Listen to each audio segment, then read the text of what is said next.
চাঁদপুর জেলার ফরিদগঞ্জ উপজেলার পৌরসভার ৭ নম্বর ওয়ার্ড পূর্ব কাছিয়ারা গ্রামের আবু তাহের পালোয়ানের বাড়ির সামনে থেকে মৃত বদিউজ্জামান বদুর পালোয়ানের বাড়ি পর্যন্ত ও কলেজ গেট থেকে পূর্ব বরালী রঞ্জন আলী হাজীবাড়ির ব্রিজ পর্যন্ত রাস্তাটির বেহাল দশা।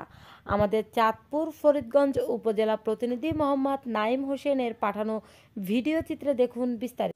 আমরা নিয়মিত এই রাস্তা দিয়ে আসি যাই, কিন্তু রুগী নিয়ে আইতে অনেক কষ্ট হয়, হয়তো মানুষও চলাফেরা করতে অনেক কষ্ট হয়। রাস্তাটা খুব বেগতিক অবস্থা, জায়গা জায়গা ভাঙ্গা, গাড়ি চলাফেরা করতে পারে না। ভুক্তভোগীরা রাস্তা সংস্কারের জন্য সংশ্লিষ্ট ঊর্ধ্বতন কর্তৃপক্ষের সুদৃষ্টি কামনা করে জরুরি প্রতিকার দাবি করেছেন। স্থানীয় কয়েকজন ক্ষোভ প্রকাশ করে বলেন, দীর্ঘ 10 বছর যাবৎ রাস্তাটির কোনো সংস্কার করা হয়নি। সরেজমিনে তথ্য সংগ্রহকালে জানা গেছে, এই রাস্তার পিচ ঢালাই ও ইট উঠে গিয়ে ছোট বড় খানাখন্দে পরিণত হয়েছে। অনেক জায়গায় রাস্তার দুধারের মাটি সরে গিয়ে রাস্তাগুলো ভেঙে পড়েছে।